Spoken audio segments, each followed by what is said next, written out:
ಶೀಬಾ. ಅಮ್ಮ ಅನ್ನೋ ಮೊದಲ ಪದ ಹೇಳಿಕೊಟ್ಟ ಗುರುವಿಗೆ ಅಪ್ಪ ಅನ್ನೋ ಎರಡನೇ ಪದ ಹೇಳಿಕೊಟ್ಟ ಗುರುವಿಗೆ ಅ, ಆ, ಇ ಹೇಳಿಕೊಟ್ಟ ಗುರುವಿಗೆ ಕೋಟಿ ನಮನಗಳು. ಅಜ್ಞಾನದ ಕತ್ತಲೆಯಿಂದ ಜ್ಞಾನವೆಂಬ ಬೆಳಕನ್ನ ಬೆಳಗಿಸಿದ ಗುರುಗಳಿಗೆ ನನ್ನ ನಮಸ್ಕಾರಗಳು. ಪ್ರತಿಯೊಬ್ಬರ ಜೀವನದಲ್ಲಿ ಶಿಕ್ಷಕರು ಅನ್ನುವಂಥದ್ದು ಬಹಳ ಮುಖ್ಯ. ಶಿಕ್ಷಕರು ಅಂತ ಹೇಳುವಾಗ ಅವರು ವಿದ್ಯಾರ್ಥಿಗಳು ಏನೇ ತಪ್ಪು ಮಾಡಿದ್ರು ಅವರನ್ನ ಸರಿಯಾದ ರೀತಿಯಲ್ಲಿ, ಸರಿಯಾದ ದಾರಿಯಲ್ಲಿ ತರುವಂತಹ ಒಂದು ಕೆಲಸ ಮಾಡುವಂತಹ ಒಂದು ಕಾರ್ಯ ಶಿಕ್ಷಕಿಯರದು ಆಗಿರ್ತದೆ. ಸೊ ಹಾಗಾಗಿ ಈ ಶಿಕ್ಷಕಿಯರ ದಿನಾಚರಣೆಯನ್ನ ಅವರು ಕೂಡ ಅವರನ್ನ ಗೌರವಿಸುವಂಥದ್ದು, ಅವರು ಮಾಡಿದಂತ ಕೆಲಸ ಕಾರ್ಯಗಳನ್ನ ಗೌರವಿಸುವಂಥದ್ದು ಮತ್ತೆ ಗುರುತಿಸುವಂತಹ ಒಂದು ಕಾರ್ಯ ಮಾಡ್ಲಿಕ್ಕೋಸ್ಕರನೇ ಈ ಒಂದು ಸೆಪ್ಟೆಂಬರ್ 5ನೇ ತಾರೀಖನ್ನ ನಾವು ಶಿಕ್ಷಕರ ದಿನಾಚರಣೆಯನ್ನಾಗಿ ನಾವು ಆಚರಿಸ್ತಾ ಇದ್ದೇವೆ. ಈ ದಿನದ ಒಂದು ಮಹತ್ವ ಏನು ಅಂತ ನಾವು ನೋಡುವಾಗ 5ನೇ ಸೆಪ್ಟೆಂಬರ್ 1888ರಲ್ಲಿ ಭಾರತದ ಮೊದಲ ಉಪರಾಷ್ಟ್ರಪತಿ ಮತ್ತೆ ಎರಡನೆಯ ರಾಷ್ಟ್ರಪತಿ ಡಾಕ್ಟರ್ ಸರ್ವಪಲ್ಲಿ ರಾಧಾಕೃಷ್ಣನ್ ರವರ ಜನ್ಮದಿನ ಆಯ್ತು. ಆ ದಿನವನ್ನ ನಾವೇನ್ ಮಾಡ್ತೀವಿ, ಶಿಕ್ಷಕರ ದಿನಾಚರಣೆಯನ್ನಾಗಿ ನಾವು ಆಚರಿಸ್ತಾ ಇದ್ದೇವೆ. ಸರ್ವಪಲ್ಲಿ ರಾಧಾಕೃಷ್ಣನ್ ರಾಜಕಾರಣಿ ಮತ್ತು ಪ್ರತಿಷ್ಠಿತ ಭಾರತ ರತ್ನ ಪ್ರಶಸ್ತಿಯನ್ನ ಪಡೆದವರಾಗಿರ್ತಾರೆ. 1965ರಲ್ಲಿ ಅವರ ಜನ್ಮದಿನವನ್ನ ಆಚರಿಸಲು ವಿದ್ಯಾರ್ಥಿಗಳು ಅವರ ಹತ್ರ ಹೋಗಿ ಮಾತಾಡ್ಲಿಕ್ಕೆ ಹೋದಾಗ ಅವ್ರು ಹೇಳಿದಂತ ಒಂದು ಮಾತು, ನನ್ನ ಜನ್ಮದಿನವನ್ನ ಶಿಕ್ಷಕರ ದಿನವನ್ನಾಗಿ ನೀವು ಆಚರಿಸಿದಾದ್ರೆ ಬಹಳ ಸಂತೋಷ. ಯಾಕೆಂದ್ರೆ ಅವರು ಮಾಡಿದಂತಹ ಒಂದು ಕೆಲಸಗಳನ್ನ ನಾವು ಗೌರವಿಸಬೇಕು. ಸೊ ಹಾಗಾಗಿ ಆ ದಿನವನ್ನ ಶಿಕ್ಷಕರ ದಿನವನ್ನಾಗಿ ನಾವು ಆಚರಿಸ್ತಾ ಬಂದಿದ್ದೇವೆ. ಭಾರತ ದೇಶದಲ್ಲಿ ಸೆಪ್ಟೆಂಬರ್ 5ನೇ ತಾರೀಕಿನಂದು, ಅದು 1962ರಂದು ಆ ದಿನದಲ್ಲಿ ಆಚರಿಸಲಾಯಿತು. ಮತ್ತೆ ಅದಲ್ಲದೆ ರಾಧಾಕೃಷ್ಣನ್ ಅವರು ಕೂಡ ಅದೇ ವರ್ಷ ರಾಷ್ಟ್ರಪತಿಯಾಗಿ ಪ್ರಮಾಣ ವಚನವನ್ನ ಸ್ವೀಕರಿಸ್ತಾರೆ. 1962ರಿಂದ 1967ರವರೆಗೆ ಭಾರತದ ರಾಷ್ಟ್ರಪತಿಯಾಗಿದ್ದ ಡಾಕ್ಟರ್ ರಾಜೇಂದ್ರ ಪ್ರಸಾದ್ ನಂತರ ಅವರು ಭಾರತದ ಮೊದಲ ಉಪರಾಷ್ಟ್ರಪತಿಯಾಗಿ ಅವರು ಸೇವೆಯನ್ನ ಮಾಡ್ತಾರೆ. ಶಿಕ್ಷಕರು ಎಲ್ಲರ ಬದುಕಿನಲ್ಲಿ ದಾರಿಯನ್ನ ತೋರಿಸುವಂತಹ, ಜೀವನಕ್ಕೆ ಜ್ಯೋತಿಯಾಗಿ ಇರುವಂತಹ, ಪ್ರತಿಯೊಬ್ಬರ ವ್ಯಕ್ತಿತ್ವವನ್ನ ರೂಪಿಸುವ ಮಹಾನ್ ಶಕ್ತಿ ಎಂದರೆ ಅದು ಶಿಕ್ಷಕಿಯರು, ಅದು ಗುರುಗಳು ಅಂತ ಹೇಳಿ ನಾವು ಹೇಳ್ಬೋದು. ಸೊ ಹಾಗಾಗಿ ಅವರು ಮಾಡಿದಂತಹ ಒಂದು ಸಾಧನೆಗಳು, ಅವರು ಹಾಕಿದಂತ ಬುನಾದಿಗಳು ಮಕ್ಕಳ ಜೀವನದಲ್ಲಿ ಯಾವ ರೀತಿಯಲ್ಲಿ ಕಾರ್ಯ ಮಾಡಿದೆ ಅಂತ ಹೇಳಿ ಅದೆಲ್ಲದರ ವಿಚಾರಗಳನ್ನ ನಾವು ಕೇಳಲಿಕ್ಕಿದ್ದೇವೆ. ಈ ದಿನದಲ್ಲಿ ನಮ್ಮ ಈ ಒಂದು ಶಿಕ್ಷಕರ ದಿನಾಚರಣೆಯ ಬಗ್ಗೆ ಮಾತನಾಡ್ಲಿಕ್ಕಿದ್ದಾರೆ ನಮ್ಮ ಮಧ್ಯದಲ್ಲಿ ಈ ಒಂದು ಕಾರ್ಯಕ್ರಮದಲ್ಲಿ ಇರುವಂತಹ ಶ್ರೀಮತಿ ಚಿತ್ರ ಅವರಿಗೆ ನನ್ನ ನಮಸ್ಕಾರ ಹಾಗೂ ಈ ಕಾರ್ಯಕ್ರಮಕ್ಕೆ ಸ್ವಾಗತವನ್ನ ನಾನು ಬಯಸ್ತೇನೆ. ಮತ್ತು ಗೀತಾ ಮೇಡಮ್ ಅವ್ರಿಗೂ ಕೂಡ ಈ ಕಾರ್ಯಕ್ರಮಕ್ಕೆ ಸ್ವಾಗತ ಮತ್ತು ನನ್ನ ನಮಸ್ಕಾರಗಳು. ನೀವಿಬ್ರು ಈ ಕಾರ್ಯಕ್ರಮದಲ್ಲಿ ಬಂದಿರುವಂತದ್ದು ಬಹಳ ಸಂತೋಷ. ಶಿಕ್ಷಕಿಯರಾಗಿ ನೀವು ಮಕ್ಕಳಿಗೆ ಪಾಠ ಹೇಳ್ಕೊಡುವಾಗ ಸಮಯ ಬಹಳ ಮುಖ್ಯ. ಸಮಯದ ಮೌಲ್ಯವನ್ನ ಬಹಳವಾಗಿ ತಿಳ್ಕೊಳ್ಬೇಕು. ಯಾಕಂದ್ರೆ ಮಕ್ಕಳು ಬೆಳಗ್ಗೆ ಹೊತ್ತು ಏಳೋದು ಬಹಳ ಕಷ್ಟ. ಶಾಲೆಗೆ 9 ಗಂಟೆ ಶಾಲೆ ಅಂತ ಹೇಳುವಾಗ ಅಥವಾ 8:30 ಶಾಲೆ ಸಮಯಕ್ಕೆ ಸರಿಯಾಗಿ ಮತ್ತೆ ಶಾಲೆ ಕ್ಲಾಸಿಂದ ಹೊರಗೆ ಇರ್ತಾರೆ. ಸೊ ಇದೆಲ್ಲ ನಾವು ಕೂಡ ಆ ಒಂದು ದಿನಗಳನ್ನ ನಾವು ಕಳೆದುಕೊಂಡು ಬಂದಿದ್ದೇವೆ. ಆದ್ರೆ ಈ ದಿನದಲ್ಲಿ ನೀವು ನಮ್ಮ ಕಾರ್ಯಕ್ರಮದಲ್ಲಿ ಅರ್ಧ ಗಂಟೆ ಮುಂಚೆ ಇರುವಂತದ್ದು ಬಹಳ ನನಗೆ ತುಂಬಾ ಸಂತೋಷ ಆಯ್ತು. ಯಾಕೆಂದ್ರೆ ಸಮಯದ ಒಂದು ಪ್ರಜ್ಞೆ ನಮ್ಮಲ್ಲಿ ಇರ್ಲೇಬೇಕಾಗ್ತದೆ. ಹಾಗಿದ್ರೆ ಶಿಕ್ಷಕಿಯರಾದಂತಹ ನಿಮಗೆ ಮೊದಲನೇ ಪ್ರಶ್ನೆ ನಾನು ಕೇಳುವಂತದ್ದು, ಶಿಕ್ಷಕಿ ಅಂತ ಹೇಳುವಾಗ ಬಹಳ ಮುಖ್ಯವಾಗಿ ಇರಬೇಕಾದಂತ ಗುಣ ಲಕ್ಷಣಗಳು ಯಾವುವು? ಯಾರಾದ್ರೂ ಒಬ್ರು ಪ್ರಾರಂಭ ಮಾಡ್ಬೋದು. ಚಿತ್ರ ಮೇಡಮ್ ಪ್ರಾರಂಭ ಮಾಡಿ. ನಿಮ್ಮ ಒಂದು ಪರಿಚಯ ಹೇಳಿ. ಅಂದ್ರೆ ನೀವು ಎಷ್ಟು ವರ್ಷ ಶಿಕ್ಷಕಿಯಾಗಿ ನೀವು ಸೇವೆಯನ್ನ ಸಲ್ಲಿಸಿದ್ರಿ, ಯಾವ ಶಾಲೆಯಲ್ಲಿ ಕೆಲಸ ಮಾಡಿದ್ರಿ, ನಂತರ ಈ ಪ್ರಶ್ನೆಗೆ ಉತ್ತರ ಕೊಡ್ಬೋದು. ನಾನು ಚಿತ್ರಾ ಮುದ್ದಣ್ಣವ್ರ ಅಂತ. ನಮ್ಮ ತಂದೆ ಸ್ವಾತಂತ್ರ್ಯ ಯೋಧರಿದ್ರು. ಅವ್ರಿಗೆ 3 ಜಾಬ್ ಅಂದ್ರೆ ಶಿಕ್ಷಕ ವೃತ್ತಿ, ವಕೀಲ ವೃತ್ತಿ ಮತ್ತು ವೈದ್ಯ ವೃತ್ತಿ ಮಾಡ್ಬೇಕು ಮಕ್ಕಳು ಅಂತ. ಅದಕ್ಕೆ ನನ್ನ ಶಿಕ್ಷಕಿಯನ್ನಾಗಿ ನೋಬೆಲ್ ಜಾಬ್ ಅಂತ ಅದನ್ನ ಮಾಡಕ್ ಹಚ್ಚಿದ್ರು. ನಾನು ಸಂತೋಷದಿಂದ ತೊಡಗಿದೆ. ಹಾವೇರಿ ಜಿಲ್ಲೆ ಹತ್ರ ಒಂದು ಹಳ್ಳಿಯಲ್ಲಿ ಒಂದು 12 ವರ್ಷ ಮೊದ್ಲು ಮಾಡಿದೆ ಸರ್ವಿಸು. ಹ್ಮ್ ಆಮೇಲೆ ಇಲ್ಲಿ ಗದಗಿಗೆ ಬಂದು ಇಲ್ಲಿ ಸುಮಾರು ಒಟ್ಟು ನನ್ನ ಸರ್ವಿಸ್ 39 ವರ್ಷ ಆಗಿದೆ. 39 ವರ್ಷ ನಾನು ಪ್ರೈಮರಿ ಸ್ಕೂಲ್ ಟೀಚರ್ ಆಗಿನ ಕೆಲಸ ಮಾಡಿ ನನಗೆ ತುಂಬಾ ತೃಪ್ತಿಯನ್ನ ತಂದಿದೆ ಆ ಕೆಲಸ. ಮತ್ತೆ ನೀವು ಶಿಕ್ಷಕಿಯಲ್ಲಿರಬೇಕಾದ ಮುಖ್ಯ ಗುಣಗಳು ಅಂತ ಹೇಳ್ತೀರಿ. ಮೊಟ್ಟ ಮೊದಲನೇದಾಗಿ ನನಗೆ ಮಕ್ಕಳು ಶಿಕ್ಷಕಿಯರು ಮಕ್ಕಳನ್ನ ಪ್ರೀತಿಸ್ಬೇಕು. Hmm they must love children, then only they will become they should become teacher. ಅಂದ್ರೆ ಅವ್ರಿಗೆ ಮಕ್ಕಳಂದ್ರೆ ಪ್ರೀತಿ ಇರ್ಬೇಕು. ಸುಮ್ನೆ ನಾವೀಗ ಒಂದು ನೌಕರಿ ಮಾಡ್ಬೇಕು ಅಂತ ಹೇಳಿ ಬಂದ್ರೆ ಅಲ್ಲಿ ಅಷ್ಟೊಂದು ಪರಿಣಾಮಕಾರಿಯಾದಂತ ಒಂದು ಟೀಚಿಂಗ್ ಆಗಲ್ಲ. ಅದಕ್ಕೆ ಫಸ್ಟ್ ಒಂದು ಗುಣಲಕ್ಷಣ ಅಂದ್ರೆ ಶಿಕ್ಷಕರು ಬಟ್ ಶಿಕ್ಷಕಿಯರಾಗ್ಲಿ ಶಿಕ್ಷಕರಾಗ್ಲಿ should love children. Okay first point. ಮತ್ತೆ ಎರಡನೇದಂದ್ರೆ ಶಿಕ್ಷಕಿ ಸೀದಾ ಸಾದಾ ಇರ್ಬೇಕು, ಸರಳವಾಗಿರ್ಬೇಕು. ಯಾಕಂದ್ರೆ ನಮಗೆ ಮಕ್ಕಳಿಗೆ ನಾವು ಮಾಡೆಲ್ ಆಗಿರ್ತೀವಿ. ನಾವು ಅಲ್ಲಿ ಯಾವುದೇ ಒಂದು ಆಡಂಬರ, ಚಿಕ್ಕ ಮಕ್ಕಳು ಎದುರಿಗೆ ನಾವು ಏನೋ ಆಡಂಬರ ತರೋ ಅವಶ್ಯಕತೆ ಇರೋಂಗಿಲ್ಲ. ಅವ್ರಿಗೆ ಒಂದು ರೋಲ್ ಮಾಡೆಲ್ ಆಗಿ ಇರ್ಬೇಕಾಗುತ್ತೆ. ನಮ್ಮ ನಡೆ ನುಡಿ ಆಗಲಿ, ನಮ್ಮ ಬಟ್ಟೆ ಆಗಲಿ, ನಮ್ಮ ಒಂದು ಕೇಶ ವಿನ್ಯಾಸ ಆಗಲಿ, ಎಲ್ಲವೂ ಸಹ ನಮ್ಮ ಮಕ್ಕಳು ಎಲ್ಲವನ್ನ ಕ್ಲೀನ್ ಆಗಿ ಅಬ್ಸರ್ವ್ ಮಾಡ್ತಿರ್ತಾರ ಅವರು. ಹಾಗಾಗಿ ನಾವು ಒಂದು ರೋಲ್ ಮಾಡೆಲ್ ಆಗಿ ಆದರ್ಶವಾಗಿ ನಾವು ಅವ್ರ ಎದುರಿಗೆ ನಮ್ಮ ಒಂದು ಅಪಿಯರೆನ್ಸ್ ಸಹ ಆ ತರ ಇರ್ಬೇಕು. ಮತ್ತೆ ಇನ್ನೊಂದು ಮುಖ್ಯವಾದ ಪಾಯಿಂಟ್ ಅಂದ್ರೆ ನಾವು ಮಕ್ಕಳ ಜೊತೆಗೆ ಮಾತಾಡುವಾಗ ಮಕ್ಕಳ ಭಾಷೆಯಲ್ಲೇ ಮಾತಾಡ್ಬೇಕು. ಮಗುವಿನ ಮಗು ಆಗ್ಬೇಕು. ಮಗು ಆದಾಗ ಮಾತ್ರ ಮಕ್ಕಳು ನಮ್ ಜೊತೆಗೆ ಸುಲಭವಾಗಿ ನಮ್ಮ ಹತ್ರ ಬರ್ತಾರೆ, ಧೈರ್ಯದಿಂದ ನಮ್ಮ ಹತ್ರ ಬರ್ತಾರೆ, ಮಾತಾಡ್ತಾರೆ. ಇಲ್ಲಾಂದ್ರೆ ಅವ್ರಿಗೆ ಶಿಕ್ಷಕರಂದ್ರೆ ಭಯ ಆಗ್ಬಿಡ್ತದೆ. ಶಿಕ್ಷಕರ ಹತ್ರ ಬರೋದಕ್ಕೆ ಭಯ ಆಗ್ಬಿಡ್ತದೆ. ಎಷ್ಟೋ ಮಕ್ಕಳು ಸ್ಕೂಲ್ಗೆ ಸ್ಟಾರ್ಟಿಂಗ್ ಎಲ್ಲ ಒಲ್ಲೆ ಯಾಕಂತಾರಂದ್ರೆ ಅವ್ರಿಗೆ ಶಿಕ್ಷಕರು ಅಪರಿಚಿತರಾಗಿರ್ತಾರೆ. ಮತ್ತೆ ಶಿಕ್ಷಕಿ ಏನಾದ್ರೂ ಪ್ರೀತಿಯಿಂದ ಅಪ್ಕೊಂಡು ಅವ್ರನ್ನ ಒಂದ್ ಸ್ವಲ್ಪ ಈ ತರ ಮುದ್ದು ಮಾಡಿ ಪ್ರೀತಿಯಿಂದ ತಾಳ್ಮೆಯಿಂದ ಅವ್ರನ್ನ ಬರ್ಮಾಡ್ಕೊಂಡ್ರೆ ಡೆಫಿನೆಟ್ಲಿ ಮಕ್ಕಳು ಖುಷಿಯಿಂದ ಸ್ಕೂಲಿಗೆ ಬರ್ತಾರೆ, ತಪ್ಪಲಾರ್ದೆ ಸ್ಕೂಲಿಗೆ ಬರ್ತಾರೆ. ಅದಕ್ಕೆ ಶಿಕ್ಷಕಿ ಮಗುವಿನ ಮತ್ತೆ ಭಾಷೆನೂ ಅಷ್ಟೇ. ನಾವು ಒಂದು ಶಿಷ್ಟಾಚಾರದ ಹೈ ಲೆವೆಲ್ ಲ್ಯಾಂಗ್ವೇಜ್ ನನ್ನ ಅನುಭವದ ಪ್ರಕಾರ ಹೇಳ್ಬೇಕಂದ್ರೆ ಆ ಚಿಕ್ಕ ಮಕ್ಕಳಿಗೆ ಒಂದು ದೊಡ್ಡ ವೇದಾಂತದ ಭಾಷೆ ಬೇಕಾಗಿಲ್ಲ ನಮಗೆ. ಸರಳವಾದ ಭಾಷೆ ಮತ್ತೆ ಕೆಲವೊಮ್ಮೆ ಮಕ್ಕಳ ಭಾಷೆಯನ್ನು ಮಾತಾಡಿದ್ರು ಇನ್ನೂ ಪ್ರೇಮಾನ ಅನ್ಸ್ತದೆ. ಆತರ ಒಂದು ಮಗುವಿನೊಂದಿಗೆ ಮಗುವಾಗಿ ಇರ್ಬೇಕು ಅನ್ನೋದು ನಮ್ದು. ಮತ್ತೆ ಇನ್ನೊಂದೇನಂದ್ರೆ ಒಂದು ಸಣ್ಣ ಒಂದು ಸಾಧನೆ ಮಾಡಿದ್ರು ಮಕ್ಕಳು ಅವ್ರಿಗೆ ಪ್ರೋತ್ಸಾಹ ಕೊಡ್ಬೇಕು. ಒಂದು ಚಪ್ಪಾಳೆ ಹೊಡಿಸ್ಬೇಕು ಅಥವಾ ಒಂದು ಬೆನ್ ತಟ್ಟೋದಾಗ್ಲಿ, ಒಂದ್ ಸಣ್ಣ ಸಾಧನೆ ಆದ್ರೂ ಅವ್ರಿಗೆ ಒಂದು ಪ್ರೋತ್ಸಾಹ ಕೊಟ್ರೆ ಅವ್ರಿಗೆ ಆತ್ಮವಿಶ್ವಾಸ ಬೆಳೀತದೆ. ಅಲ್ಲ ನನ್ಗೇನೋ ಮಾಡಕ್ ಬರ್ತದೆ, ಐ ಕ್ಯಾನ್ ಡೂ ಸಮಥಿಂಗ್ ಅನ್ನಿಸಿ ಮುಂದಿನ ಹೆಜ್ಜೆ ಇಡ್ಲಿಕ್ಕೆ ಅವ್ರಿಗೆ ಒಂದು ಅನುಕೂಲ ಆಗ್ತದೆ ಅಂತ ನನ್ನ ಅಭಿಪ್ರಾಯ. ಗೀತಾ ಮೇಡಮ್, ನೀವೇನ್ ಹೇಳ್ತೀರಿ? ನಿಮ್ಮ ಪರಿಚಯ ಮಾಡ್ಕೊಡಿ. ಓಕೆ ಮೇಡಮ್, ನನ್ನ ಹೆಸರು ಗೀತಾ ದೇವಾಂಗಮಠ. ನಂದು 28 ವರ್ಷಗಳ ಸೇವೆ. ಈಗ ಇನ್ನು ನಾನು ಕರ್ತವ್ಯವನ್ನ ಸಲ್ಲಿಸುತ್ತಾ ಇದ್ದೇನೆ ಗದಗ ಬೆಟಗೇರಿಯಲ್ಲಿ. ಪ್ರಧಾನ ಗುರುಗಳಾಗಿ ಸೇವೆಯನ್ನ ಸಲ್ಲಿಸ್ತಾ ಇದ್ದೀನಿ. ಈಗ ಶಿಕ್ಷಕನಲ್ಲಿ ಇರಬೇಕಾದ ಗುಣಗಳು ಏನು ಅಂತಂದ್ರೆ, ಶಿಕ್ಷಕ ವೃತ್ತಿಯನ್ನ ಮೊದ್ಲು ಸಂತಸದಿಂದ ಆಯ್ಕೆ ಮಾಡ್ಕೊಂಡಿರ್ಬೇಕು ಫಸ್ಟ್, ನಂದು ಒಂದೇ ಗುಣ.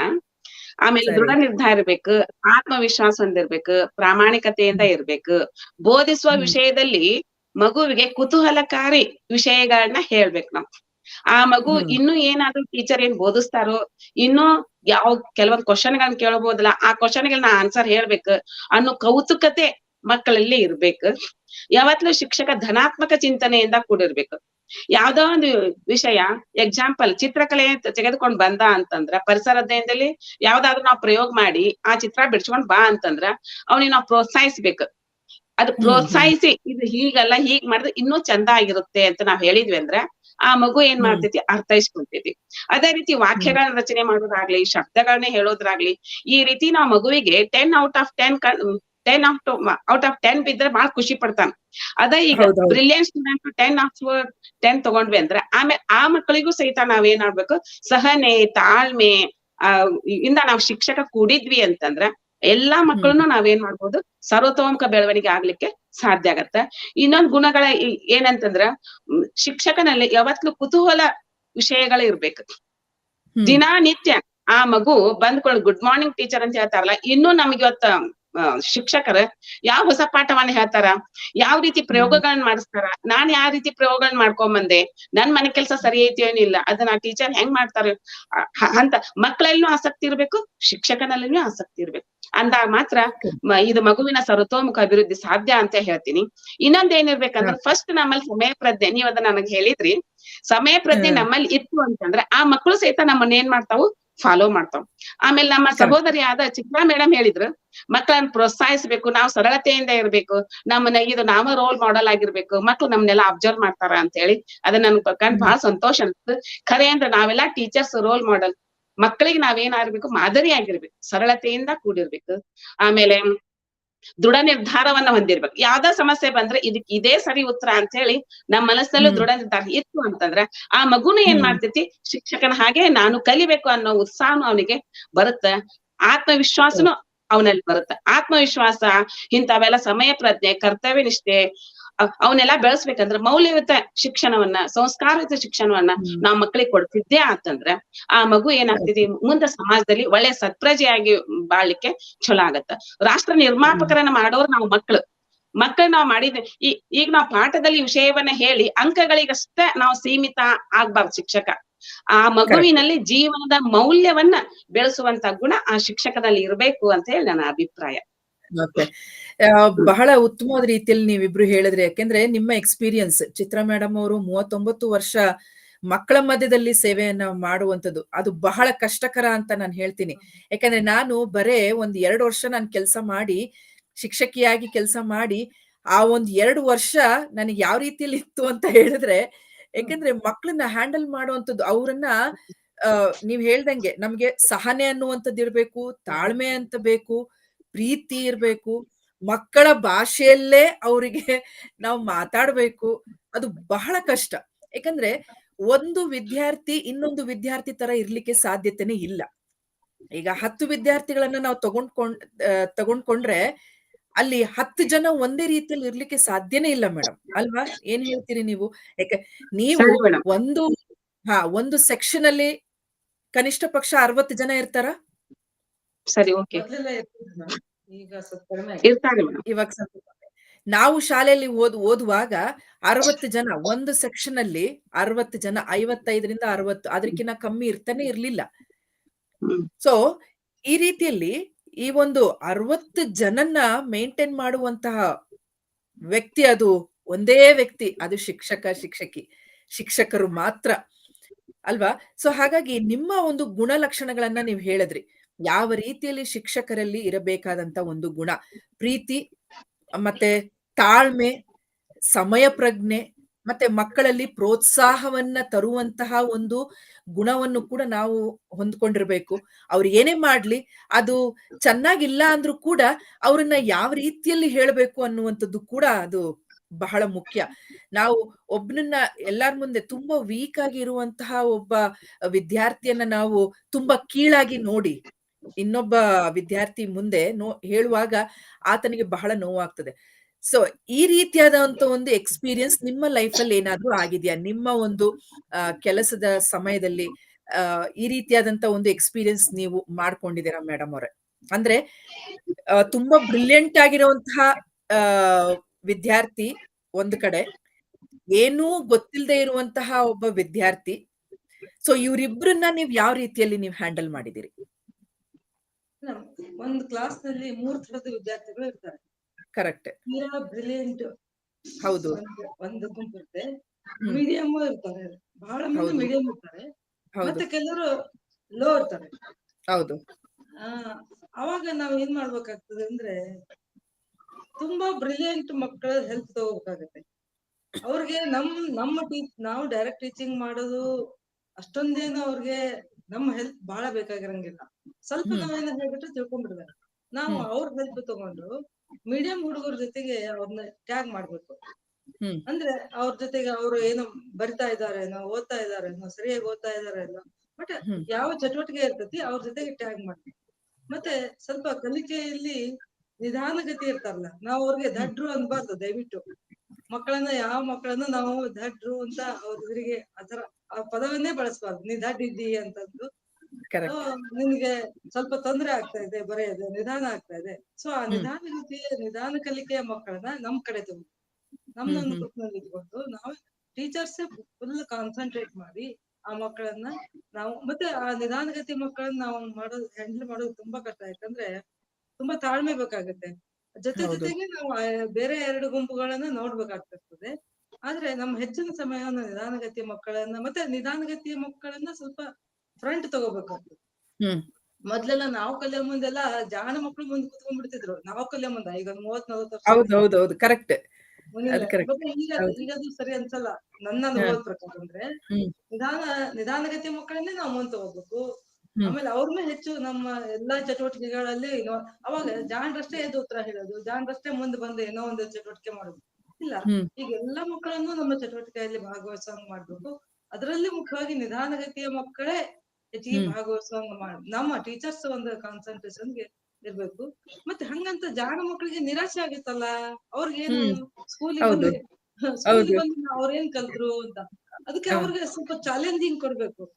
ಹ್ಮ್. ಚಾಲೆಂಜಿಂಗ್ ಈಗ ಮ್ಯಾಥಮೆಟಿಕ್ಸ್ ಸ್ವಲ್ಪ ಟಫ್ ಅಂದ್ ಮ್ಯಾಥಮೆಟಿಕ್ಸ್ ಹಾಕಿ ಕೊಡ್ಬೇಕು. ಸ್ವಲ್ಪ ಹ್ಮ್. ಏನೋ ಒಂದು ರೈಟಿಂಗ್ ಇರ್ತದೆ, ಏನೋ ಒಂದು ಟಫ್ ಸಬ್ಜೆಕ್ಟ್ ಅಥವಾ ಒಂದು ವಿಚಾರ ಮಾಡಕ್ ಹಚ್ಚುವಂತದ್ದು, ಅದರಲ್ಲಿ ಒಂದ್ ಸ್ವಲ್ಪ ತಲೆ ಓಡಿಸುವಂತದ್ದು, ಆ ತರ ಚಟುವಟಿಕೆಗಳನ್ನು ಕೊಡ್ತಾ ನಿಮ್ ಹ. ಸ್ನೇಹಿತರನ್ನು ನೋಡಪ್ಪ ಅಂತ ಸಾಧಾರಣ ಮಕ್ಕಳನ್ನ, ಮೀಡಿಯಂ ಮಕ್ಕಳನ್ನ ಅವ್ರಿಗೆ ಹ. ಹೇಳ್ಬೇಕು. ಇದು ನನ್ನ ಸೊ ಒಂದು ಟ್ರಿಕ್ ನ ನೀವ್ ಹೇಳಿದ್ರಿ. ಟೀಚರ್ಸ್ ಬ್ರಿಲಿಯಂಟ್ ಸ್ಟೂಡೆಂಟ್ಸ್ ಗೆ ಯಾವ ರೀತಿಯಲ್ಲಿ ಕಾನ್ಸಂಟ್ರೇಷನ್ ನ ಯಾವ ರೀತಿಯಲ್ಲಿ ಅವ್ರಿಗೆ ಗಮನ ಕೊಡ್ತಾರೆ ಅಂತ ಹೇಳಿ.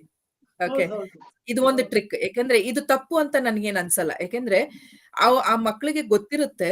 ಹಾ ಅವರಿಗೆ ಇನ್ನೂ ಹೆಚ್ಚಾದ ರೀತಿಯಲ್ಲಿ ಅವರು ಹೌದು ಆಲೋಚನೆ ಮಾಡ್ಲಿ ಅನ್ನುವಂತಹ ಒಂದು ಹೌದು. ಆ ಮತ್ತೆ ವಿಷಯ ಅವ್ರಿಗೆ ಅಷ್ಟೇ. ಸ್ಕೂಲೇ ಬೋರ್ ಆಗುತ್ತೆ. ಗೊತ್ತಿರೋ ವಿಷಯನೇ ಏನು ಹೊಸದು ಕಲೀಲಿಲ್ಲ ಅಂದ್ರೆ ಅವ್ರಿಗೆ ಹೌದು, ಹೌದು, ಸ್ಕೂಲೇ ಬೋರ್ ಆಗುತ್ತೆ. ಮತ್ತೆ ಹೌದು. ಅವರು ಏನಾದ್ರು ಮಾಡ್ಬೇಕಲ್ಲ ಸ್ಕೂಲಿಗೆ ಬಂದ ಮೇಲೆ. ಕರೆಕ್ಟ್. ಸೊ ಏನಾದ್ರು ಅವರಿಗೆ ಮೈಂಡ್‌ಗೆ ಸ್ವಲ್ಪ ವರ್ಕ್ ಕೊಡೋ ಹೌದು ತರ ಹೌದು. ಆಗತ್ತೆ. ಹೌದು. ಜೊತೆಗೆ ಅದು ಅವ್ರಿಗೂ ಇರ್ಬೇಕು. ಕೂಡ ಇನ್ನೂ ಹೆಚ್ಚಿನ ರೀತಿಯಲ್ಲಿ ಕಲೀಲಿಕ್ಕೆ ಹಾ ಸಾಧ್ಯತೆ ಆಗ್ತದೆ. ಹೌದು, ಅವಕಾಶ ಹೌದು. ಕೊಡ್ಬೇಕಾಗುತ್ತೆ. ಓಕೆ. ಗೀತಾ ಮೇಡಮ್ ಅವರೇ, ನಿಮ್ಮ ಒಂದು 29 ಹಾ, ವರ್ಷನ? ಇದು ನನ್ನ ಅನುಭವ ಹೇಳ್ತೀನಿ ನೋಡ್ರಿ. ಈಗ ಒಂದ್ ಓಕೆ. ಕ್ಲಾಸ್ ನಲ್ಲಿ ಮೂರು ರೀತಿಯಲ್ಲಿ ಮಕ್ಕಳಿರ್ತಾರ. ಹ್ಮ್. ಶಿಕ್ಷಕ ಒಂದು ಸೂರ್ಯ. ಆ ಸೂರ್ಯ ಎಲ್ಲರಿಗಿನು ಒಂದೇ ತೆರನಾದ ಪ್ರಕಾಶಮಾನವಾದ ಬೆಳಕನ್ನು ಕೊಡ್ತಾನ. ಆದ್ರೆ ನಾವೊಂದ್ ಪಾಠ ಮಾಡ್ತಿರ್ತೀವಲ್ಲ, ಆ ಪಾಠ ಮಾಡು ಬಂದಾಗ ಎಲ್ಲಾ ಮಕ್ಕಳಿಗೂ ಒಂದೇ ಸಮಾನವಾಗಿ ಬುದ್ಧಿ ಚಾತುರ್ಯ, ಬುದ್ಧಿ ಸರಿಯಾಗಿರಲ್ಲ. ಈಗ ನಮ್ದು ಹ್ಮ್. 5 ಬೆರಳುಗಳಲ್ಲಿ ಒಂದ್ ಬೆರಳು ಉದ್ದ ಇದ್ರೆ ಮಧ್ಯ ಬೆರಳು, ಆಮೇಲೆ ನಡುವಿನ ಬೆರಳು, ಹೆಬ್ಬೆಟ್ಟು ಅವೆಲ್ಲ ಚೇಂಜ್ ಇವೆ.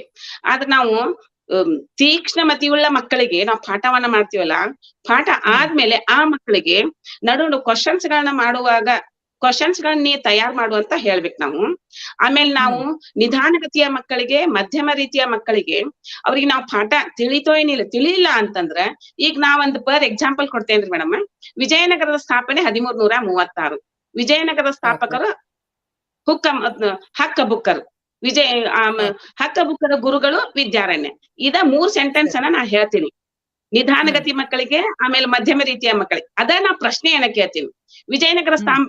ವಿಜಯನಗರ ಸ್ಥಾಪನೆ ಯಾವಾಗ? ನೀವೇ ಹೇಳಿ ಮಕ್ಕಳೇ, ಉತ್ತರವನ್ನ ನೆನ್ಪ್ ಮಾಡ್ಕೊಂಡ್ ಹೇಳಿ ಅಂತ ಹೇಳ್ಬೇಕು. ಆಮೇಲೆ ಹಕ್ಕ ಹ್ಮ್. ಬುಕ್ಕರ ಗುರುಗಳು ಯಾರು? ವಿದ್ಯಾರಣ್ಯರು. ಹ್ಮ್. ಅವ್ರಿಗೆ ಬಾಯಿಲಿ ಬರು ಮಟನು ನಾವ್ ಅದನ್ನ ಬಿಡಬಾರ್ದು. ಹಾಗೆ ರಿಪೀಟ್ ಪ್ರಶ್ನೆಗಳನ್ನ ಮಾಡೋದ್ರಿಂದ ಹ್ಮ್. ಆ ಮಕ್ಕಳು ಸಹಿತ ಬ್ರಿಲಿಯಂಟ್ ಆಗ್ತಾರ. ಆಮೇಲೆ ನಾವು ಅವ್ರಿಗೆ ಉಷ್ಟು ಕುಡಿಸ, ಆಮೇಲೆ ಕಲಿಕಾ ಸಾಮಗ್ರಿಗಳನ್ನ ಕೊಟ್ಟು ಹೇಳ್ಬೇಕು. ಈ ಸರಿ ಬ್ರಿಲಿಯಂಟ್ ಮಗಳು ನಾವು ಇದು ಕಪ್ಪು ಹಲಗೆ ನಿಂತ್ರ ನಾವು ಪ್ರಾಕ್ಟಿಕಲ್ ಆಗಿ ಪಾಠ ಮಾಡಿ ತೋರ್ಸಿದ್ವಿ ಅಂದ್ರ ಆ ಬ್ರಿಲಿಯಂಟ್ ಮಕ್ಕಳು ತಿಳ್ಕೊಂಡ್ ಬಿಡ್ತಾರ. ನಾವೇನ್ ಮಾಡ್ಬೇಕು? ಕರೆಕ್ಟ್. ನಿಧಾನಗತಿ ಮಕ್ಕಳಿಗೆ, ಮಧ್ಯಮ ರೀತಿಯ ಮಕ್ಕಳಿಗೆ ಕಲಿಕಾ ಸಾಮಗ್ರಿಯನ್ನು ಕೊಟ್ಟು ಹೇಳ್ಬೇಕು. ಕಲಿಕಾ ಸಾಮಗ್ರಿ ಹ್ಮ್. ಕೊಟ್ಟು ಹೇಳಿದ್ವಿ ಅಂದ್ರ ಆ ರೀತಿ ನಾವು ಈ ರೀತಿ ಮಾಡೋದ್ರಿಂದ ವಾಯುವಿಗೆ ತೂಕವಿದೆ ಅನ್ನೋದನ್ನ ತೋರ್ಸೋದನ್ನ ಪ್ರಾಕ್ಟಿಕಲ್ ಮೂಲಕ ನಾವು ತೋರ್ಸಿದ್ವಿ ಅಂದ್ರೆ ಆ ಮಗುನು ಸಹಿತ ಪ್ರಾಕ್ಟಿಕಲ್ ರೀತಿಯಿಂದ ಅವ್ರು ಫಾಸ್ಟ್ ಇರ್ತಾರ. ಅಭ್ಯಾಸದ ಓಕೆ. ಚಟುವಟಿಕೆಯಲ್ಲಿ ಮಾತ್ರ ಅವ್ರು ಏನ್ ಮಾಡ್ತಾರೆ? ಡಲ್ ಇರ್ತಾರ. ಕಲಿಕಾ ಸಾಮಗ್ರಿಗಳ ಅಂದ್ರೆ ಮೂಲಕ ಏನಾದ್ರು ಅವ್ರನ್ನೂ ನಾವು ತೆಗೆದುಕೊಂಡು ಹೋಗಿ ನಾವು ಪಾಠ ಮಾಡಿದ್ರೆ ತುಂಬಾ ಉತ್ತಮ ಅಂತ ನನ್ನ ಅದೇ ಅಭಿಪ್ರಾಯ. ಅಂದ್ರೆ ಅಂತ ಮಕ್ಕಳಿಗೆ, ಅಂದ್ರೆ ಹ್ಮ್ ನಿಧಾನವಾಗಿ ಕಲಿಯುವಂತಹ ಮಕ್ಕಳಿಗೆ ಕಣ್ಣಲ್ಲಿ ನೋಡಿ ಅದನ್ನ ಹ ಗ್ರಹಿಸ್ಕೊಳ್ಳಿಕ್ಕೆ ದೇವ್ರು ಒಂದು ಶಕ್ತಿ ಗ್ರಹಿಸ್ಬೇಕು. ಕೊಟ್ಟಿರ್ತಾನೆ. ಅದು ಒಂದು ಎಕ್ಸ್ಟ್ರಾ ಕೊಟ್ಟಿರ್ತಾರೆ. ಇದು ಹ ಅಲ್ವಾ? ಎಕ್ಸ್ಟ್ರಾ ಅವ್ ಪವರ್ ಈ ಇರ್ತದೆ. ಹ್ಮ್ ಹೌದು. ಯಾಕೆಂದ್ರೆ ಈ ರೀತಿಯಾದಂತ ಮಕ್ಕಳನ್ನ ನಾವು ಯಾವ ರೀತಿಯಲ್ಲಿ ಕಡೆಗಾಣಿಸ್ಲೇಬಾರ್ದು. ಯಾಕಂದ್ರೆ ಹೌದು. ದೇವ್ರು ಅವರಿಗೆ ಎಕ್ಸ್ಟ್ರಾರ್ಡಿನರಿ ಒಂದು ಗುಣನ ಅವನಲ್ಲಿ ಇಟ್ಟಿರ್ತಾರೆ. ಆ ಇಟ್ಟಿರ್ತಾನೆ. ಮಕ್ಕಳಲ್ಲಿ ಇರುತ್ತೆ. ಅದನ್ನ ನಾವು ಗುರ್ತಿಸ್ಬೇಕು. ಸೊ ಅದನ್ನ ಗುರ್ತಿಸುವಂತ ಕೆಲಸ ಅದು ಶಿಕ್ಷಕರು ಮಾಡುವಂತದ್ದು. ಯಾಕಂದ್ರೆ ಆ ಒಂದೊಂದು ವಿದ್ಯಾರ್ಥಿಯಲ್ಲಿ ಒಂದೊಂದು ರೀತಿಯಾದಂತ ಒಂದು ಟ್ಯಾಲೆಂಟ್ ಇರುತ್ತೆ. ಗುಣಗಳಿರುತ್ತೆ. ಯಾಕಂದ್ರೆ ಈಗ ತುಂಬಾ ವೀಕ್ ಅಲ್ಲಿ ಅಂದ್ರೆ ಗ್ರಹಿಸ್ಕೊಳ್ಳಿಕ್ಕೆ ಶಕ್ತಿ ಇಲ್ದೇ ಇರಬಹುದು ಆತನಿಗೆ. ಆದ್ರೆ ನೋಡಿ ಅದನ್ನ ಕಲೀಲಿಕ್ಕೆ ಶಕ್ತಿ ಆತನಿಗಿರುತ್ತೆ. ಸೊ ಹಾಗಾಗಿ ನೀವ್ ಹೇಳಿದಂತೂ ಬಹಳ ವಿಶೇಷವಾಗಿತ್ತು. ಯಾಕಂದ್ರೆ ಆ ಮಕ್ಕಳನ್ನ ಯಾವ ರೀತಿಯಲ್ಲಿ ಅವರನ್ನ ಡಿಫ್ರೆನ್ಶಿಯೇಟ್ ಅನ್ನುವಂಥದ್ದನ್ನ ನಾವು ಮಾಡಬಾರ್ದು. ಅಂದ್ರೆ ಅವ್ರ ಭೇದ ಭಾವಗಳನ್ನ ನಾವು ಮಾಡಬಾರ್ದು ಮಕ್ಕಳಲ್ಲಿ. ಯಾಕಂದ್ರೆ ನಾವು ಆ ರೀತಿಯಲ್ಲಿ ಮಾಡ್ತಾ ಹೋದ್ರೆ ಏನಾಗುತ್ತೆ, ಅವರ ಒಂದು ಶಿಕ್ಷಣಕ್ಕೆ ನಾವು ಒಂದು ಏನೋ ಒಂದು ಕೆಟ್ಟದಾದ ರೀತಿಯಲ್ಲಿ ಅವರನ್ನ ಬಳಸ್ಕೊಂತಾ ಇದೀವೇನೋ ಅನ್ನುವಂತ ಒಂದು ವಿಚಾರ ಬಂದ್ಬಿಡತ್ತೆ. ಯಾವ ಸೊ ಮಗುನು ಹಾಗಾಗಿ ನಿಕೃಷ್ಟವಾಗಿ ಕಾಣ್ಬಾರ್ದು. ಯಾವ ಮಗುನು ನಿಕೃಷ್ಟವಾಗಿ ಕಾಣ್ಬಾರ್ದು. ಅಲ್ವಾ? ಎಲ್ಲಾ ಹೌದು. ಮಕ್ಕಳು ಒಂದೇ ಸಮ. ಪ್ರತಿಭೆ ಇದ್ದೇ ಒಂದೇ ಇರುತ್ತೆ. ಕರೆಕ್ಟ್. ಏನಾದ್ರೂ ಒಂದು ಪ್ರತಿಭೆ ಇದ್ದೇ ಇರುತ್ತೆ. ಕರೆಕ್ಟ್. ಚಿತ್ರಾ ಮೇಡಮ್ ನೀವ್ ಇನ್ನೊಂದ್ ಮಾತು ಹೇಳಿದ್ರಿ. ನೀವ್ ಇನ್ನೊಂದ್ ಮಾತು ಹೇಳಿದ್ರಿ. ವಿದ್ಯಾರ್ಥಿಗಳನ್ನ ನಾವು ದಡ್ರು ಅಂತ ಹೇಳ್ಬಾರ್ದು ಅಲ್ವಾ? ಇದು ಬಹಳ ಮುಖ್ಯವಾದದ್ದು. ಇದು ಸಹಜವಾಗಿ ಬೇಗ ಬರುವಂತಹ ಒಂದು ಶಬ್ದ ನಮ್ಮ ಬಾಯಿನಲ್ಲಿ ಬೇಗ. ನಿನ್ ಕೈನಲ್ಲಿ ಏನೂ ಆಗಲ್ಲ, ನೀನ್ ಶತದಡ್ಡ ಅಲ್ವಾ? ಈ ರೀತಿಯಾದ ಅವಾಗ ವಿದ್ಯಾರ್ಥಿಗಳ ಮನಸ್ಸಲ್ಲಿ ತುಂಬಾ ಒಂದು ಕೆಟ್ಟ ಭಾವನೆಯನ್ನ ನಾವೇ ಬೀರ್ತಾ ಇದೀವೇನೋ ಅಂತ ಆಗ್ತದೆ. ಸೊ ವೀಕ್ಷಕರೇ, ಈ ಒಂದು ಕಾರ್ಯಕ್ರಮವನ್ನ ನೀವು ಕೇಳ್ತಾ ಇದ್ದೀರಾ, ಬಹಳ ಗಮನವಿಟ್ಟು ಕೇಳಿಸ್ಕೊಳ್ರಿ. ಯಾಕಂದ್ರೆ ನಿಮ್ಮ ಕುಟುಂಬಗಳಲ್ಲಿ ಅಥವಾ ಈ ಕಾರ್ಯಕ್ರಮವನ್ನ ಕೇಳ್ತಾ ಇರೋ ಹೇಳಲಿಕ್ಕೆ ಇಷ್ಟಪಡ್ತೀನಿ. ಹಲೋ ಮೇಡಮ್, ಹೇಳಿ. ನೀವ್ ಅಂದ್ರೆ ದಡ್ಡ ಅನ್ನೋದಕ್ಕ ಇದು ನನ್ನಲ್ಲಿ ನಡೆದಂತ ಸತ್ಯವಾದ ಘಟನೆ ಇದು. ದಡ್ಡ ಅಂದಿದ್ದಕ್ಕ ಒಂದ್ ಮಗು ಶಾಲೆಯನ್ನೇ ಬಿಟ್ಬಿಟ್ಟಿತ್ತು. ಅವನಿಗೆ 9 ವರ್ಷ ಆದ್ರೂ ಶಾಲಿಗ್ ಬರ್ಲೇ ಇಲ್ಲ. ಅವಾಗ ಚಿನ್ನರಂಗಳ ಸ್ಟಾರ್ಟ್ ಆತ್ರಿ ನಮ್ದು 2006 ಚಿನ್ನರಂಗಳ ನಾವ್ ಕೇಳಿಕ್ ಹೋದಾಗ ನನಗ್ ದಡ್ಡ ಅಂತ ಹೇಳಿದಾರ, ಅದಕ್ ನಾ ಬರಲ್ಲಾರಿ ಮೇಡಮ್ ಅಂತಂದ್ರು. ನಾವ್ ಅವನಿಗೆ ಸಂತೈಸಿ ಹಂಗೆಲ್ಲಾ ಮಾಡಿ ಆಸಕ್ತಿಯನ್ನು ಹುಟ್ಟಿಸಿ ಶಾಲೆಯಿಂದ ಕರ್ಕೊಂಡ್ ಬಂದ್ವಿ. ಅದು ಹೊರಾಂಗಣದಲ್ಲಿ ಆಡಿದಂತ ಮಗು. ಆ 1ನೇತಕ್ ಬಂದಿತ್ ಮಗು ಬರೇ ಶಿಕ್ಷಕ ಅಷ್ಟ್ ಹೇಳಿದಕ್ ಶಾಲೆ ಬಿಟ್ಬಿಡ್ತು 2 ವರ್ಷ. ಅವನಿಗೆ 4 ಗೋಡೆಗಳ ಮಧ್ಯೆ ಶಾಲೆಯನ್ನ ಕಲಿಯೋದೇ ಅವನಿಗೆ ಇಂಟ್ರೆಸ್ಟ್ ಆಗ್ಲಿಲ್ಲ. ಅದಕ್ ನಾವ್ ಅವನಿಗೆ ಹೊರಾಂಗಣದ ಚಟುವಟಿಕೆಗಳ ಮೂಲಕ ಅವನ್ ಆಟ ಆಡಿಸಿ ಪಾಠ ಮತ್ 4 ಗೋಡೆಗಳ ಕಡೆ ಕರ್ಕೊಂಡ್ ಬಂದ್ ಅಭ್ಯಾಸ ಮಾಡಿಸಿ ಮತ್ ಅವ ಈಗ 10th ಮುಗಿಸಿ ಈಗ ಅವ ಮಿಲಿಟರಿಯಲ್ಲಿ ಸೇವೆ ಮಾಡ್ತಾ ಇದ್ದಾನ್ರಿ. ಕರ್ತವ್ಯವನ್ನು ಸಲ್ಲಿಸ್ತಾ ಇದ್ದಾನೆ. ಆ ಹುಡುಗ ಮೇಡಮ್ ನಾನ್ ನಿಮ್ಮ ದೇವರಂತೆ ಫೋಟೋ ಹಾಕಿ ಪೂಜೆ ಮಾಡ್ತೀನ್ರಿ ಅಂತ. ಒಂದ್ ವೇಳೆ ನಾ ಶಾಲಿ ಬಿಟ್ಟಿದ್ದೆ ಅಂದ್ರ ಶಾಲಿ ಬಿಟ್ಬಿಡ್ತಿದ್ದೆ ನಾನು ಅಂತ ಘಟನೆಗಳು ಬಹಳ ದಡ್ಡ ಅನ್ನೋದಕ್ ನನಗದ ಮಾತ್ ನೆನಪಿ ಬಂತು ಹೇಳ್ಬೇಕಾಗ್ತದೆ. ಬಹಳ ಸಂತೋಷ. ವೀಕ್ಷಕರೇ, ಈ ಒಂದು ಕಾರ್ಯಕ್ರಮವನ್ನ ನೀವು ಗಮನವಿಟ್ಟು ಕೇಳಿಸ್ಕೊಂತಾ ಇದ್ದೀರಾ ಅಂತ ಹೇಳಿ ನಾನ್ ನಂಬ್ತೇನೆ. ಯಾಕಂದ್ರೆ ಶಿಕ್ಷಕರು ಯಾರೇ ಆಗಿರ್ಬಹುದು, ಈ ಕಾರ್ಯಕ್ರಮವನ್ನ ಕೇಳಿಸ್ಕೊಂತಾ ಇರುವಂತವ್ರು ಅಥವಾ ನೋಡ್ತಾ ಇರುವಂತವ್ರು, ನಿಮ್ಮಲ್ಲಿ ಒಂದು ವಿನಂತಿ ಏನು ಅಂತಂದ್ರೆ, ನೀವು ಕೆಲಸ ಮಾಡುವಂತಹ ಸ್ಥಳದಲ್ಲಿ ನಿಮ್ಮ ಮಕ್ಕಳನ್ನ ಯಾವುದೇ ಕಾರಣಕ್ಕೂ ದಡ್ಡರು ಅಂತ ಹೇಳಿ ಕರಿಲೇಬೇಡ್ರಿ. ಅವರ ಒಂದು ಮನಸ್ಸಿನಲ್ಲಿ ಆ ಒಂದು ಶಬ್ದ ನೀವಾಗಿ ನೀವು ಅದನ್ನ ಬಿತ್ತುವಾಗ ಅವರ ಒಂದು ಭವಿಷ್ಯವನ್ನ ಕೆಡಿಸ್ಲಿಕ್ಕೆ ನೀವೇ ಒಂದು ಕಾರಣರಾಗ್ತೀರಾ ಅಂತ ಹೇಳಿ ನನ್ನ ಅನಿಸಿಕೆ. ಯಾಕಂದ್ರೆ ಈಗಾಗ್ಲೇ ಒಂದು ಮಾತನ್ನ ಗೀತಾ ಮೇಡಮ್ ಅವ್ರಿಗೆ ಒಂದು ಹೇಳಿದ್ರು ಎಕ್ಸಾಂಪಲ್. ದಡ್ಡ ಅಂತ ಹೇಳಿದ್ದಕ್ಕೇನೆ 2 ವರ್ಷ ಶಾಲೆಗೆ ಬರದೇ ಇರುವಂತಹ ಒಂದು ಮಗು. ಆದ್ರೆ ಅವರನ್ನ ಸಂತೈಸಿ ಆ ಮಗುವನ್ನ ವಾಪಸ್ ಕರೆದುಕೊಂಡು ಬಂದ ಮೇಲೆ ಯಾವ ರೀತಿಯಲ್ಲಿ ಆತನು ತನ್ನ ವಿದ್ಯಾಭ್ಯಾಸವನ್ನ ಪ್ರಾರಂಭ ಮಾಡ್ಬೇಕು ಅಂತ ಹೇಳಿ ಕೂಡ ಶಿಕ್ಷಕಿಯಾಗಿ ಅವರ ಒಂದು ಜವಾಬ್ದಾರಿಯನ್ನ ಅವರು ಮಾಡಿದ್ದಾರೆ. ಸೊ ಹಾಗಾಗಿ ವೀಕ್ಷಕರೇ, ಶಿಕ್ಷಕರು ಅಂತ ಹೇಳುವಾಗ ಚಿತ್ರ ಮೇಡಮ್ ಹೇಳಿದ್ರು, ಪ್ರೀತಿ ಅನ್ನುವಂಥದ್ದು ಬಹಳ ಮುಖ್ಯ. ಮಕ್ಕಳನ್ನ ಗೌರವಿಸುವಂಥದ್ದು ಬಹಳ ಮುಖ್ಯ. ಅದೇ ರೀತಿಯಲ್ಲಿ ಮಕ್ಕಳ ಒಂದು ಭಾಷೆಯಲ್ಲೇ ಅವರೊಟ್ಟಿಗೆ ನೀವು ಮಾತನಾಡಬೇಕು. ಇನ್ನೊಂದು, ನಮ್ಮಲ್ಲಿ ಸಮಯ ಪ್ರಜ್ಞೆ ಅನ್ನುವಂಥದ್ದು ಬಹಳ ಮುಖ್ಯವಾಗಿ ಇರ್ಬೇಕು. ಮತ್ತೆ ಮಕ್ಕಳನ್ನ ಪ್ರೋತ್ಸಾಹ ಮಾಡುವಂತಹ ಸ್ವಭಾವ ಶಿಕ್ಷಕರಲ್ಲಿ ಇರಲೇಬೇಕಾದಂತ ಬಹಳ ಮುಖ್ಯವಾದಂತಹ ಒಂದು ಗುಣ. ಸೊ ಹಾಗಾಗಿ ವೀಕ್ಷಕರೇ, ನಿಮ್ಮಲ್ಲಿ ತಾಳ್ಮೆ ಇಲ್ಲದೆ ಹೋದ್ರೂ ಕೂಡ ಅದನ್ನ ಬೆಳೆಸ್ಕೊಳ್ಳಿಕ್ಕೆ, ಅದನ್ನ ಅಭಿವೃದ್ಧಿ ಪಡಿಸ್ಕೊಳ್ಳಿಕ್ಕೆ ನೀವು ಒಂದು ಪ್ರಯತ್ನ ಮಾಡ್ಲೇಬೇಕಾಗ್ತದೆ. ಸೊ ಕೊನೆಯ ಒಂದು ಪ್ರಶ್ನೆ, ಯಾಕಂದ್ರೆ ನಮ್ಮ ಸಮಯ ಮೀರ್ತಾ ಇದೆ. ಕೊನೆಯ ಪ್ರಶ್ನೆ ನಿಮ್ಮಿಬ್ರಿಗೂ. ಶಿಕ್ಷಕಿಯಾಗಿ 39 ವರ್ಷಗಳ ಕಾಲ ಸೇವೆ ಸಲ್ಲಿಸಿದಂತ ಚಿತ್ರ ಮೇಡಮ್ ಅವರು ಒಂದು ಎಕ್ಸ್ಪೀರಿಯನ್ಸ್, ಯಾವ ವಿದ್ಯಾರ್ಥಿ ನಿಮ್ಮ ಜೀವನದಲ್ಲಿ ಬಹಳ ಮುಖ್ಯವಾದಂತಹ ಒಂದು ಪಾತ್ರನ ವಹಿಸಿದ್ರು? ಅಂದ್ರೆ ಈಗ ನಮ್ಮೆಲ್ಲರ ಜೀವಿತಗಳಲ್ಲಿ ಯಾರಾದ್ರೂ ಒಬ್ರು ಒಂದು ವಿಶೇಷವಾದಂತ ಒಂದು ಕಾರ್ಯ ಮಾಡಿರ್ತಾರೆ ಅಲ್ವಾ? ಸೊ ಈಗ ನಿಮ್ಮ 39 ವರ್ಷಗಳ ಒಂದು ಶಿಕ್ಷಕಿಯಾಗಿ ಸೇವೆ ಸಲ್ಲಿಸಿದಾಗ ಒಬ್ಬ ವಿದ್ಯಾರ್ಥಿಯ ಒಂದು ಪಾತ್ರ ನಿಮ್ಮ ಜೀವಿತದಲ್ಲಿ ಯಾವ ರೀತಿಯಲ್ಲಿ ಇತ್ತು ಅಂತ ಹೇಳಿ ಒಂದ್ 2 ಲೈನ್‌ಗಳಲ್ಲಿ ನೀವು ಹೇಳಿದ್ರೆ ಒಳ್ಳೇದು. ನಮ್ಮ ಕಾಲ ಮೀರ್ತಾ ಇದೆ. ಒಬ್ಬ ಸುನಿಲ್ ಅಂತ ಒಬ್ಬ ಹುಡುಗ, ಓಕೆ. ಅವನು 3 ವರ್ಷ ನನ್ನ ಹತ್ರ ಓದಿ ಮುಂದೆ ಹೈಸ್ಕೂಲ್ಗೆ ಹೋದ. ಅಂದ್ರೆ ಒಳ್ಳೆ ಹುಡುಗನೇ, ತೀರಾ ಬ್ರಿಲಿಯಂಟ್ ಅಂದಿದ್ರು ಅಡ್ಡಿ ಇಲ್ಲ ಆತರ. ಆಮೇಲೆ ಅವನು ನನ್ನ ಲಿಂಕ್ ತಪ್ಪಿಸ್ಕೊಂಡ್ಬಿಟ್ಟ ಒಂದು 4-5 ವರ್ಷ. ಆಮೇಲೆ ಒಂದ್ ದಿವ್ಸ ಬಂದ, ಇಲ್ಲ ಮೇಡಮ್ ನಂದು ಡಿಪ್ಲೊಮಾ ಅಂತಿದೆ, ನಾನು ಡಿಗ್ರಿ ಕಲಿಬೇಕಂತ ಮಾಡ್ತೀನಿ, ಆದ್ರೆ ನಮ್ಮ ಮನೇಲಿ ಒಪ್ತಾ ಇಲ್ಲ. ನಂಗೆ ಹೆಂಗ ಮತ್ತೆ ನೀ ಜಾಬ್ ಹೋಗಲ್ಲ ಅಂದ್ರೆ, ಇಲ್ಲ ಮ್ಯಾಮ್ ನಾನು ಡಿಗ್ರಿ ಮುಗಿಸ್ಕೊಂಡು ಜಾಬ್ ಹೋಗ್ತೇನೆ, ನನ್ಗೆ ಸ್ವಲ್ಪ ಏನಾದ್ರು ಒಂದು ಪುಷಿಂಗ್ ಬೇಕಂತ, ಹೆಲ್ಪ್ ಬೇಕು. ಆಯ್ತಪ್ಪ ನೀನು, ನನಗೆ ಅವಂದು ಇಂಟ್ರೆಸ್ಟ್ ಕೇಳಿ, ತುಂಬಾ ಬಡ ಮಂಟನ, ತಂದೆ ಇಲ್ಲ, ತಾಯಿ ಒಬ್ಳೆ, ತಾಯಿ ಡೈಲಿ ವೇಜ್ ಕೂಲಿ ಕೆಲಸ ಹೋಗಿ ಬರ್ತಾಳೆ. ಆಕೆ ಹೇಳಿದ್ಲು, ನನಗಂತೂ ಫೀಸ್ ಕೊಡಕ್ ಆಗಲ್ಲಪ್ಪ, ಇದಿಷ್ಟು ಅದ್ರ ಮೇಲೆ ನೀನು ನೌಕರಿ ಮಾಡ್ಕೊಂಡು ಇರೋ ಅಂತ. ಆಯ್ತು ಅಂತ ಅವನ್ ಬಿಟ್ಟು ನನ್ನ ಹತ್ರ ಬಂದ. ನಾನು ಏನೋ ಫೈನಾನ್ಸಿಯಲಿ ಅವನಿಗೆ ಫೀಸ್ 1 ಇಯರ್ ತುಂಬಿದೆ. ಸೆಕೆಂಡ್ ಇಯರ್ ದಿಂದ ಅವನು ಬ್ಯಾಂಕ್ ಲೋನ್ ತೆಗೆಸ್ಕೊಂಡು ಅವ್ನಿಗೆ ಅಷ್ಟೇ ಬೇಕಾಗಿತ್ತು, ಒಂದು ಸ್ಟೆಪ್ ಪುಷ್ ಮಾಡ್ಬೇಕಿತ್ತು. ಆಮೇಲೆ ಏನೋ ಒಂದು ಜಾಬ್ ನಲ್ಲಿನೂ ಒಂದೇನೋ ರೆಫರೆನ್ಸ್ ಆಯ್ತು ಅದು. ಆ ಒಂದು ಇದು ಇಟ್ಕೊಂಡು ಇವತ್ತು ಅವನು software engineer MNC lakhs together he is earning. ಅದಂದ್ರೆ ಏನ್ ಮಜಾ ಅನಿಸ್ತಂದ್ರೆ, ಕರೋನಾದಲ್ಲಿ ಅವ್ರ ಮನೆ ಇವತ್ತಿಗೂ ಒಂದು ಸಣ್ಣ ರೈತಾಪಿ ಜನರ ಒಂದು ಓಣೆಯಲ್ಲಿ ಇದೆ, ಅದು ಚಿಕ್ಕ ಓಣೆಯಲ್ಲಿ ಇದೆ ಬ್ಯಾಕ್ವರ್ಡ್ ಏರಿಯಾದಲ್ಲಿ. ಅಲ್ಲಿ ಕುತ್ಕೊಂಡು ಒಂದು ಹುಡುಗ ಸಾಫ್ಟ್ವೇರ್ ಇಂಜಿನಿಯರ್ ಆಗಿ he is earning lakhs together. Very proud. ಅವ್ರ ಮನೆ ಸುತ್ತಮುತ್ತ ಎಲ್ಲ ಕೂಲಿಕಾರರು, ಬಹಳ ಕಡಿಮೆ ಒಂದು ಅರ್ನಿಂಗ್ ಇದ್ದವರು. ಅವ್ರ ಮಧ್ಯದಲ್ಲಿ ಒಬ್ಬ ಲಕ್ಷ ದುಡಿಯುವಂತ ಹುಡುಗ ಕುಳಿತು ಕೆಲಸ ಮಾಡ್ತಾ ಇದ್ದಾನೆ. ನಂಗೆ ಅದೊಂದು ತುಂಬಾ ಹೆಮ್ಮೆ ಅಂತ ವಿಷಯ.